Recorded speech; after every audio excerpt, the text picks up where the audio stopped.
Alright guys, welcome back. I think wamama wengine kama huyu ni kushikwa na kupigwa viboko. At all time sasa amengoja Raila Amolo Odinga amekufa so that it coming out with some allegations that it's not even making sense. Just listen to her.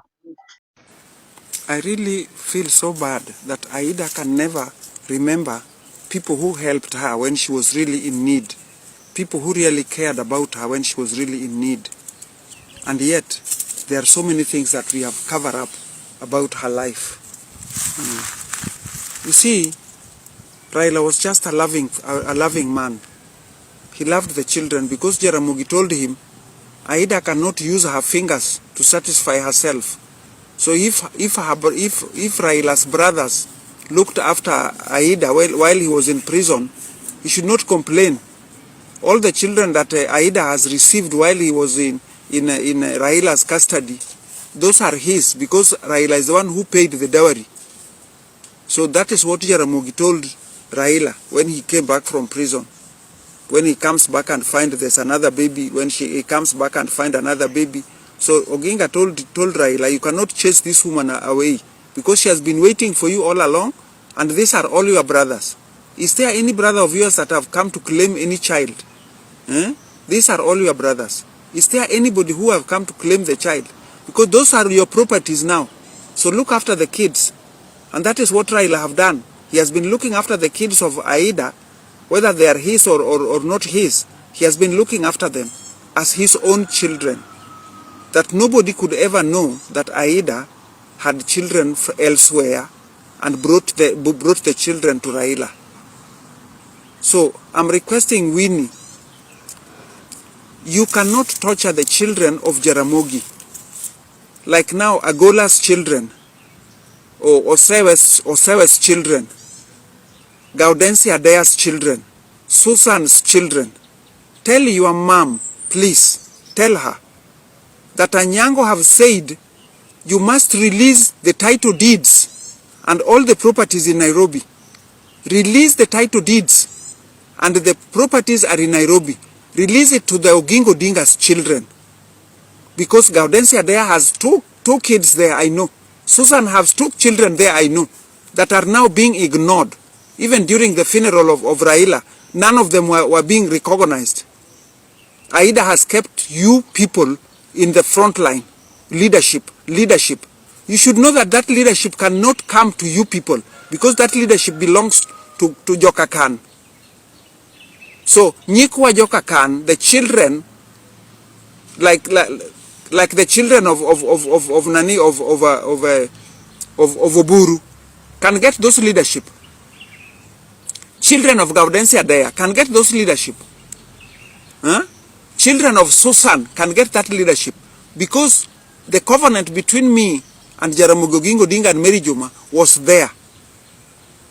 If I may tell you, that is why I'm telling you that Jaramogi Oginga Odinga, you people are trying to lock the gate of Jaramogi Oginga Odinga, but it is not going to be locked. I'm telling you the truth. The people who are trying to lock that gate by bringing all kind of bad omens there, that the grandchildren of Jaramogi will not be leaders, that Jaramogi Oginga Odinga's grandchildren will never be leaders. That is a lie. His children, his own birth children, like Gaudensia Dea's children, like Susan Odinga's children, they will get those leadership, whether you people like it or not. So don't waste your time. You are wasting your time. And those witch doctors are eating a lot of money from your mom. Advise your mother, Winnie. Advise her to give out the title deeds that belongs to Jaramogi Oginga Odinga's hand. They cannot fence the whole property of Jaramogi Oginga Odinga in Opoda and not giving Mrs. Osewe her right, giving Susan Odinga her right. It cannot be. Betty is there. She should also have a share of Jaramogi. She has been there. She has been the one looking after that home. She has to have a share.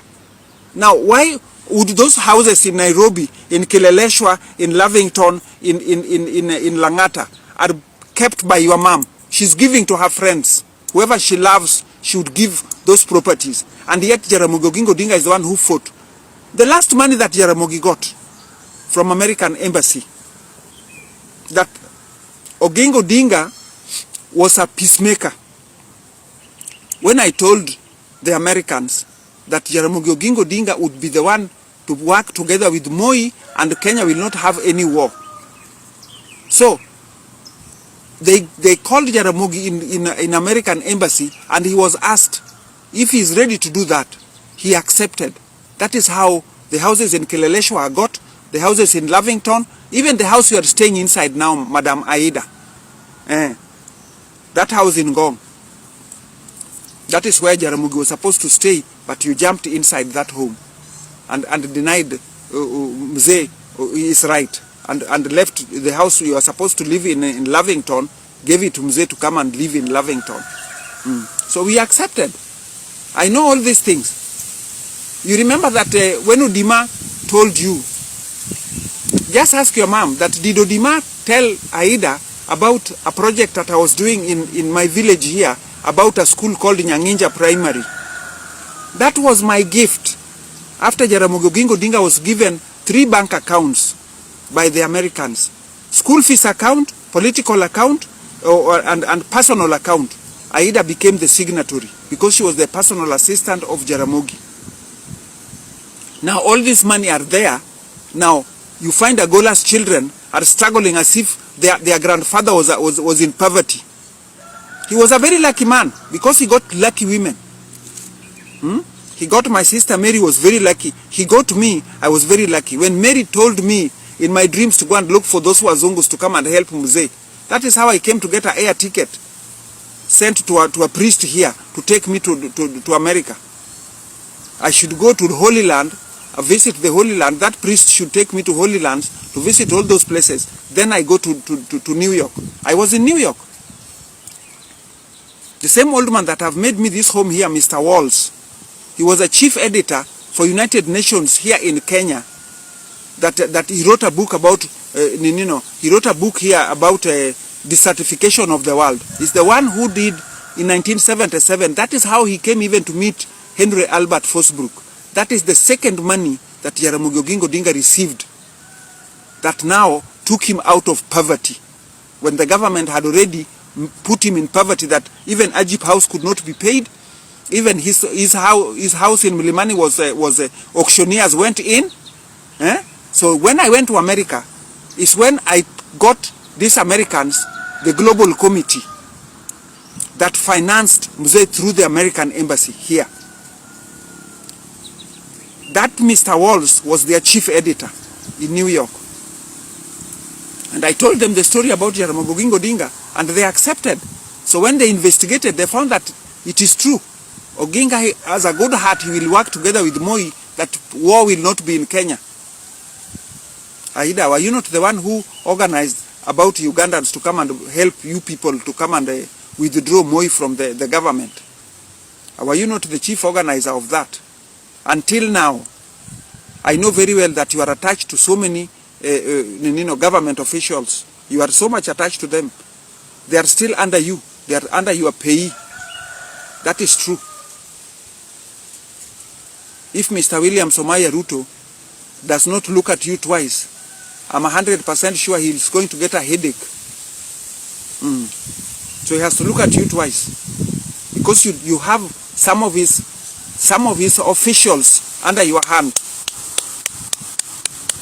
that you are the one controlling them, that you can do whatever you want, even picking me up here like a bag of charcoal to take me to Rivayala. You can do that one with your clip of your finger.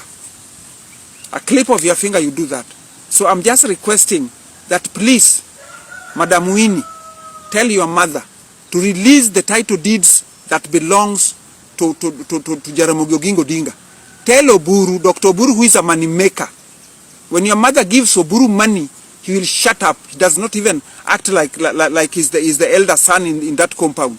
He becomes like a small baby in that compound, and yet he's the one who is supposed to be speaking out, not me. He's the one who should speak out that this portion of land should be given to so and so. When he went to sell, Dr. Oburu went to sell land in Soba, did he even consult Aida? Did he consult even Susan? Did he even consult Gaudensia there? Because those are the wives of Jaramogi Oginga Odinga. Did he even, the caretaker who is Betty, did he even talk to Betty, who is a caretaker in that home? Oburu went ahead and sold the land that probably is the one who brought the problem for. And in case this is your first time coming across us, kindly please click the subscribe buttons, then allow the notification buttons to be on. Whenever you're producing a video like this one, YouTube automatically giving you a response. So the question that I may ask, huyu mama alikuwa wapi? All this time now it's coming to allude us, sijui huyu si mtoto wa mtu fulani, ule si mtoto wa mtu fulani, and the burial were there. Alikuwa wapi to come up with this such allegation, so that at least to clear the air as early as during the burial of Raila Amolo Odinga allegations. So anataka sasa nini itendeke? After all she's saying is true, anataka nini itendeke so that the Odinga family can chase away Mama Ida? It's already late. Mama, go home. Kama ulikuwa unalima, endelea kulima. If you retired, go and do your own stuffs. But doing things that you are doing is not something that it's not adding any sense whatever. Guys, what do you take from this lady? Si ni mtu wa kupiga tu makelele, ama ni kitu gani mzuri chenye anasema that anaona kitafurahisha umati? Let her go home and sleep. Akule Christmas vizuri. We can just wish her Merry Christmas. Drop your thoughts in the comment section. I'll be doing my best to read it and giving you a response. And with that, guys, peace and love.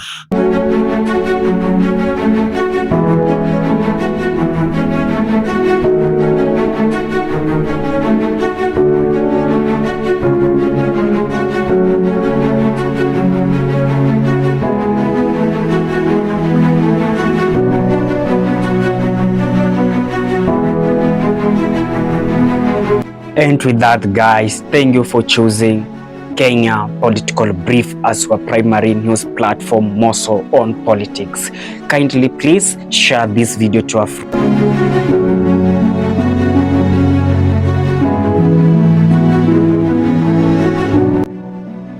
If politics is your passion, this is the place you really wish to be.